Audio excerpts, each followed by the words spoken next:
Chairman, we're live. Thank you very much, and I make it 2 o'clock. So welcome to this meeting of the Local Government Pension Scheme Pension Board.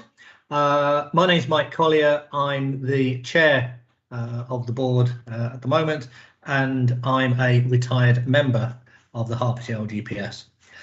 This meeting will be held electronically. Members of the public may also attend in an electronic capacity, and there's a link on the council's website for them to do so. Members of the board are asked to keep their microphones switched off until called to speak, and to switch their microphones off once they have finished. Cameras may be left on throughout the meeting if members wish. However, if you experience connection or other technical issues, it may help to switch your camera off. Cameras should be switched off if and when speaking within the meeting.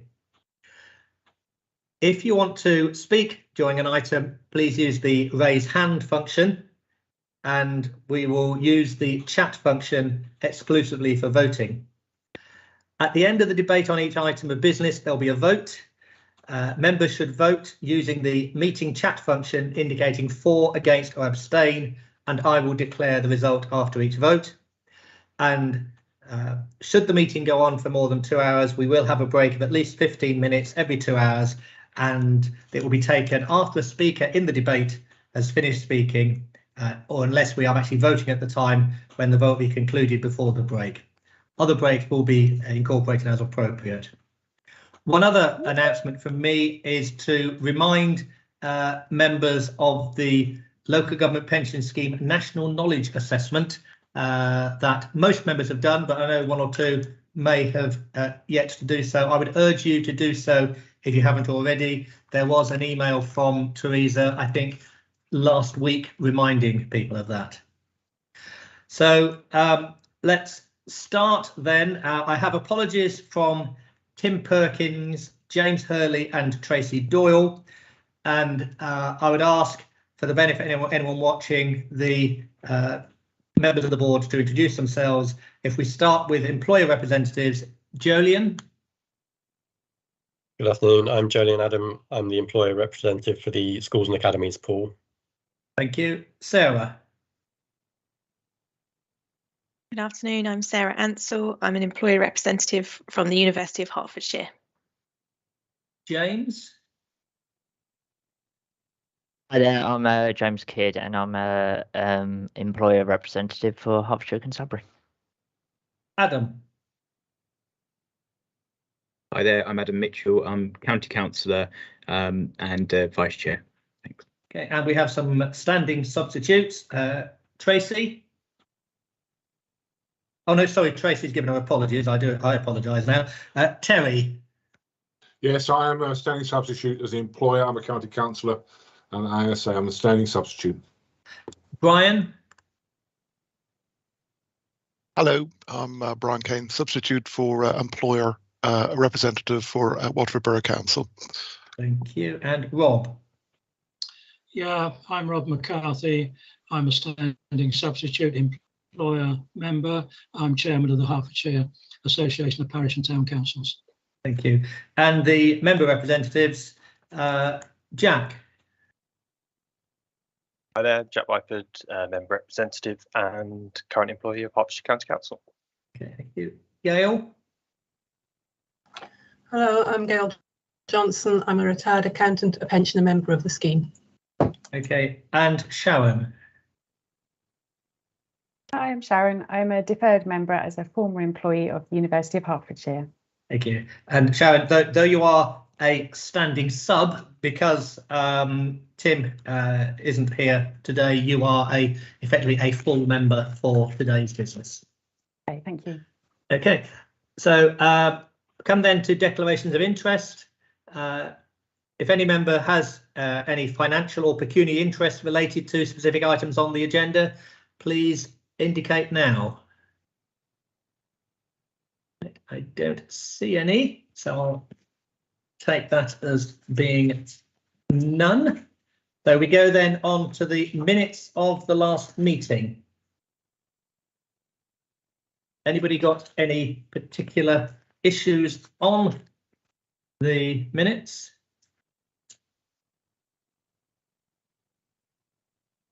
Can I ask then that you confirm the minutes of the meeting as a correct record via the chat?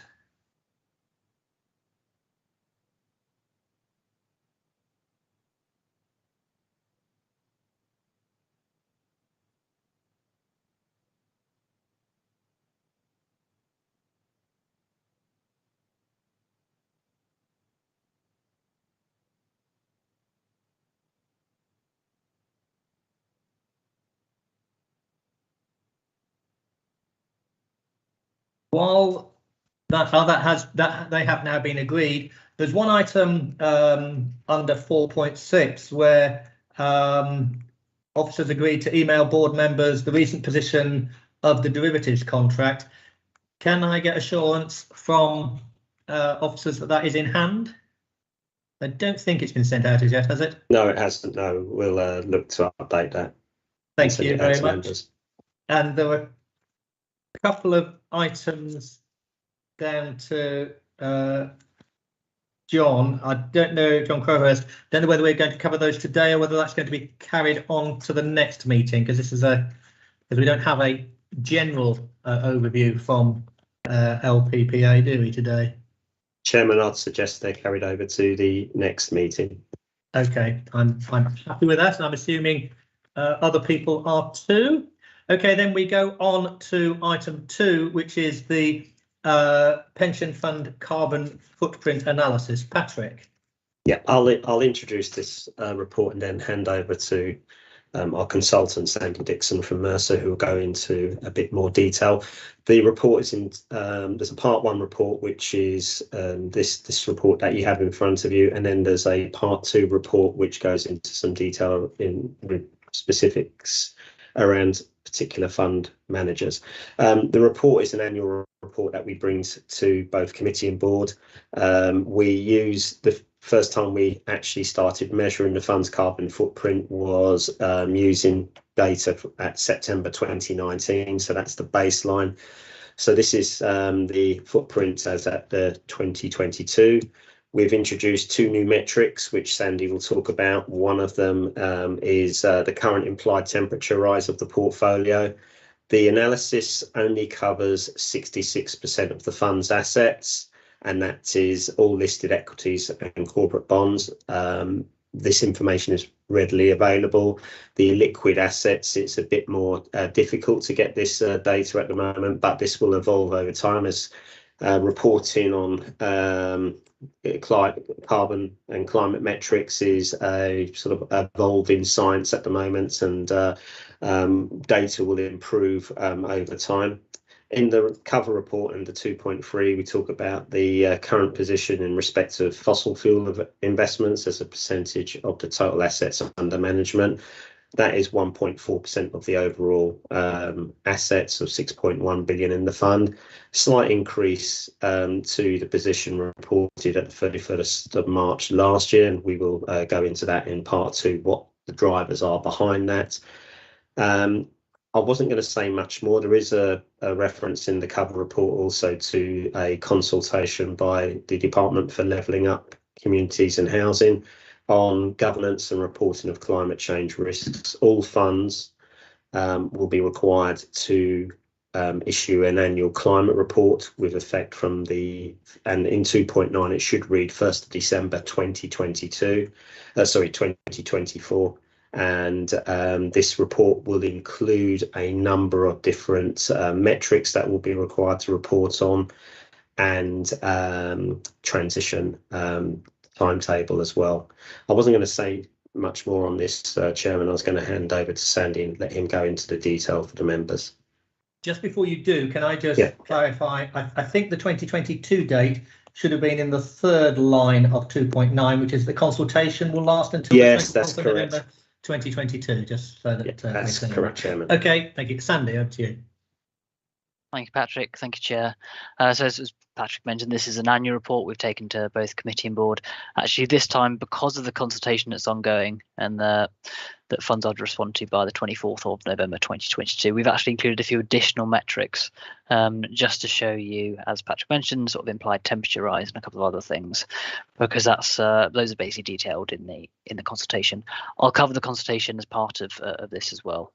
So at the minute, I'm just on page 25 of the public pack for any attendees online or watching on YouTube. This is just really a pie chart of the assets of the fund as at 31st of March 2022. As you can see, we've analysed about 66% of the portfolio as at this date. Previously, in sort of previous years, thinking about 30th September 2019, when the fund first started reporting and monitoring carbon, we only actually included equities. This time we have equities, we have corporate bonds, and we also have, if you see on that pie chart, it says bonds at 9.5% in a slight pink colour. That's actually sovereign bonds. That's predominantly UK government debt, although there are a few other sort of German, US sort of overseas government bonds in there, but they'll be a very small portion. So when you see those bonds, that's really the UK government debt. So I'll flip over to the next page, which is page 26. This details the weighted average carbon intensity of the equity portfolios. This is the listed equity portfolio. The fund has always had a large strategic weight of 40% plus to equities. We envisage a long-term strategy for the fund will always have a large allocation to equities to ensure that we can get decent rates of return over the long term to make sure employer contributions are affordable. Because they're listed, there's much better data on carbon compared to maybe other asset classes. And as mentioned previously, we first did this report on the 30th of September 2019. This chart just shows the progression of the weighted average carbon intensity. We've chosen WACI, and apology for the acronym, which is tons of carbon equivalents divided by $1 million of sales. So sales are slightly more stable for companies compared to, if you think of what equity markets this year, if you looked at the values of equities, they kind of go up and down quite significantly. So we've chosen WACI because it's a little bit more stable over time and isn't going to be impacted if your asset values suddenly shoot up or shoot down.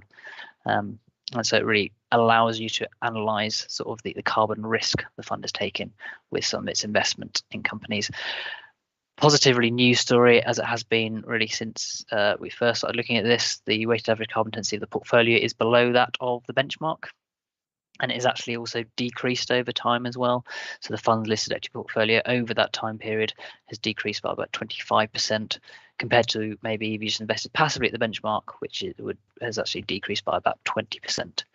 And overall, the listed equity portfolio is about a third less carbon intensive than the benchmark. So if we're thinking about climate risk and if there's a rapid transition to a low carbon economy, the portfolio is probably better positioned than the index. You will note that 31st of March 2021 to 2022, the portfolio had a slight uptick in weighted average carbon intensity. That was due to a few strategic decisions and changes to managers and the like. We'll get into that detail in part 2. But this was known when decisions were being made, and so part of the reason why we report on this is so that when committee are reaching investment decisions, they have all as much data as available, not just looking at what the manager has done in terms of historic performance and how they look to invest, but also understanding how they incorporate ESG. Obviously, this is mainly the EBIT in the ESG. So that was the listed equities, obviously part of the portfolio. Next section here, page 27 I'm on now, is the corporate bonds. And again, you can see we haven't actually got a comparator, which we can use as a benchmark. But if you looked at MSCI All Countries World Index on the previous page, which you use as the equity index comparator, as at 31st March 2022, the weighted average carbon intensity of that, so listed equities, was 155. So the bonds are, below an equity comparator index, although we don't have a bond specific index comparator, although over time we'd hope that this would become available and we would be able to compare against MCs. Again, pretty positive. It's been reducing over time. Again, from 31st of March 2021 to 2022, we have seen a slight uptick. And again, we'll cover that in part 2 as to the drivers behind that. So overall, in terms of what boards take away from this, the fund has been monitoring this when investment decisions are made. Clearly, carbon is one of the key piece of information that the committee use when they're making decisions on investments. It's not the only piece of information, but it's one of those information. So that really just shows a strong governance in that carbon risks are being considered when decisions are being made. I was going to quickly run through the consultation that's ongoing, which is on page 29 and page 30. As Patrick sort of alluded to, the consultation is ongoing. Funds will have to report by 24th of November 2022. We, as a Mercer, have nearly finalised our response, so we'll be sharing that with officers, so they can help feed into their responses. We'll be feeding that back to all our sort of local government pension scheme clients. I'm sure Barry and Hymans will be doing the same as well. There's no real surprises in the consultation. They're corporate, so occupational pension schemes in the private sector, they already have to report on a TCFD basis. So that's a task force for climate reporting, financial disclosures. So they already have to do this, and this consultation is very much aligned to that. As I said, the fund's been doing this for some time. We've already conducted scenario analysis. The fund has been doing carbon footprinting for some time. So there's nothing in this consultation that the fund can't do. And actually later on this deck, we've shown a few of the metrics that are being proposed in a consultation. Actually, we can almost provide them already. So unless there's any questions specifically on the consultation, I'll probably just run through page 31, but I'll pause just then. Sorry, Chair, you're on mute. Right, if we just pause there briefly, just in case anyone has any questions on that. I haven't seen any hands raised. No, I think we're all with you, Sandy. Back over to you. So I'm just on page 31, which is sort of a snapshot summary. So I've tried to colour code the table with the previous slide, which sets out emissions, absolute emissions, data quality, and the like. So you can see we've looked at the portfolio, listed equities, corporate bonds, and then also we have sovereign, which is the UK. One thing I probably would flag, actually, when you look at absolute emissions, so that green column on page 31, if you look at total sovereign, that number is actually almost as high as our total in equities and corporate bonds, even though you only have a sort of 10% allocation compared to 50% in corporate bonds. And that's really just a reflection of when we're monitoring the UK, it's sort of all of the UK sort of emissions. It does show that there's no sort of magic bullet to this. Companies can do certain things, but ultimately, you know, I still drive, I have a petrol car, we have a gas boiler. And so clearly the emissions of the UK aren't going to, you know, there's still some way to go to decarbonise our economy. And so that's why it's quite important to allow and consider this, because if we just de-risk, for example, out of equities into bonds, especially UK government bonds, you might actually see an increase in carbon absolute emissions, at least. So that was, yeah, quite an interesting point to note from this. You can see we've got WACC in blue, and then one of the new metrics on the previous slide, there needs to be some sort of metric that talks about Paris alignment. Now that's either a percentage of portfolio invested in companies that report to be aligned with the Paris Accord. What we've chosen here is sort of the implied temperature rise. When you look at carbon footprints, so that's absolute emissions, weighted average carbon intensity, carbon footprint, any of those things, these are all backward looking. This is going, we invest in these companies over the last year, they've emitted X amount of carbon, and you're always looking and almost driving through the rear view mirror. What the implied temperature rise tries to do, and it's a bit of a complex formula with a lot of assumptions, is goes, okay, where are we today? What are our companies doing? Do they have they set targets? How achievable and likely are these targets? If they've set targets historically and they've met them, then we obviously have a higher belief they'll achieve that in the future. And it basically tries to look forward and goes, okay, based on all these, a few underlying assumptions, what sort of path are we onto in terms of implied temperature rise? And as you can see, actually, the portfolio are actually in line with 2.3 degrees, which show there's still more to do. Both for the fund, but also, I suppose, for the economy as a whole. And we included it because it's really one of the forward-looking metrics.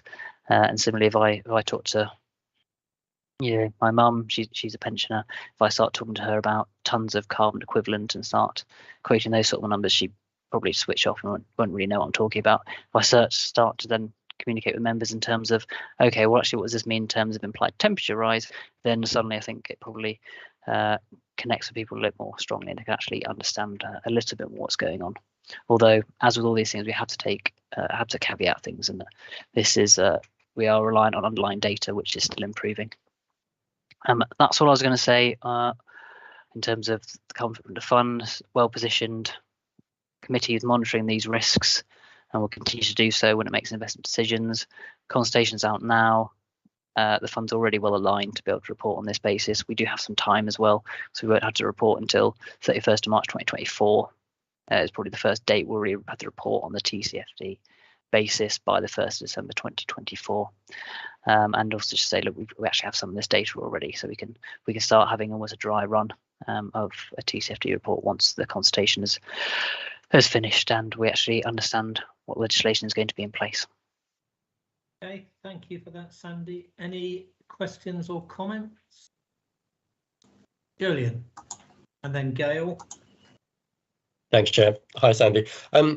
It's obviously good to see that we're tracking below the benchmark in terms of that comparison. What I was just interested, it's more of a general knowledge question, is in terms of how that's worked out. So it's using carbon per $1 million of sales, sounds perfectly sensible, but that carbon figure, is that something that's actually coming through from companies via their reporting, or is it based on benchmarks? You're an aerospace company, you probably do this. You're an agriculture company, you probably do this. Or is it actual sort of real data they're all reporting on a consistent basis that feeds up into this analysis? Or is there some assumption in there at all done by the people carrying out the analysis or anything? I was just curious for a bit more information on that, because it seemed a lot of very detailed carbon emission costing, and the company I work for, we've just gone through that exercise, and so it's obviously very bespoke to try and get someone in to work out what your carbon emission is, and I'm sure governments are trying to make sure that is happening consistently now, but I didn't know it had been rolled out that fully, so just curious to see how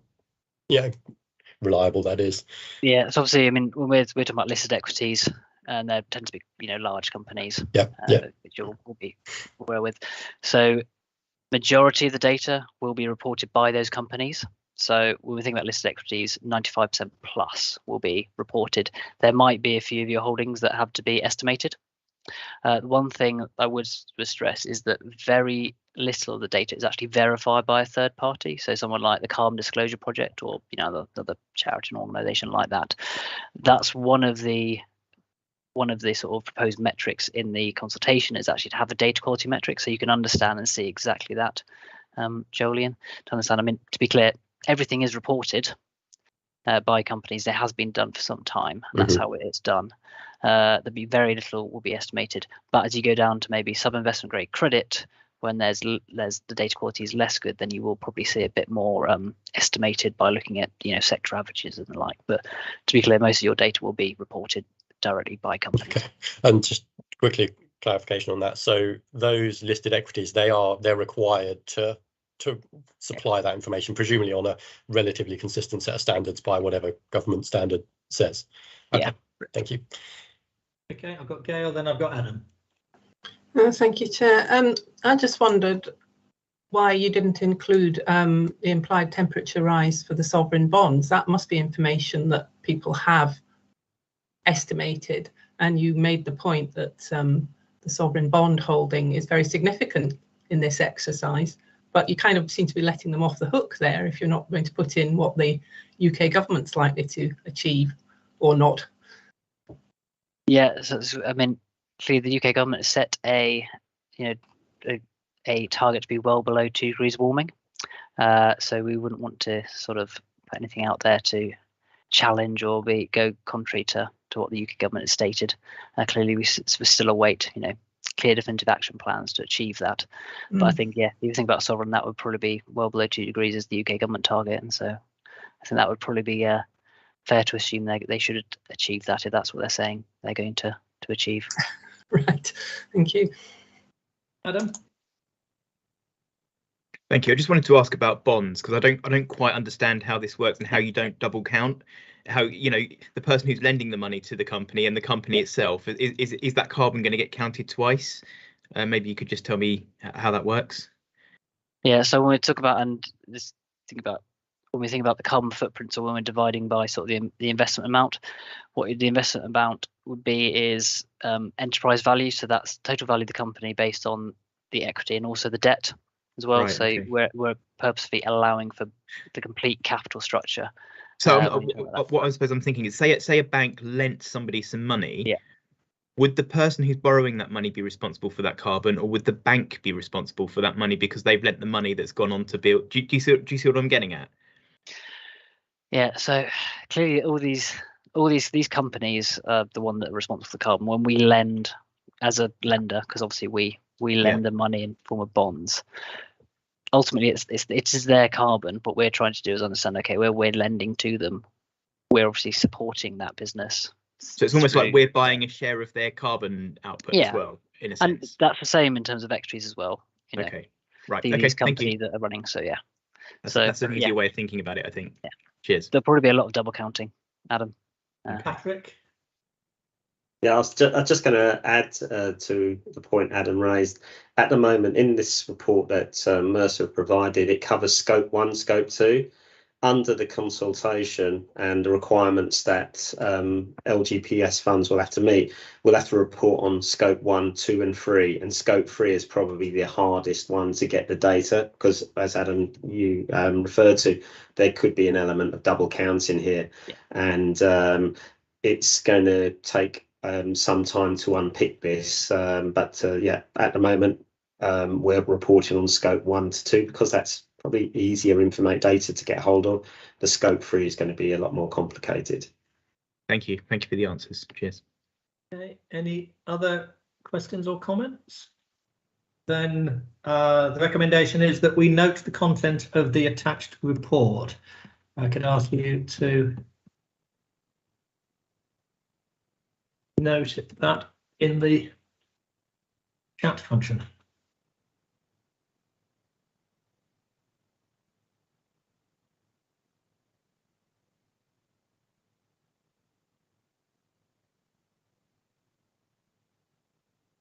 Okay, that has been noted. Right, we then move on to dates of future meetings. Board's invited to the meetings will be held on the 9th of December this year, the 17th of March and the 11th of July next year. I've not been notified of any other business.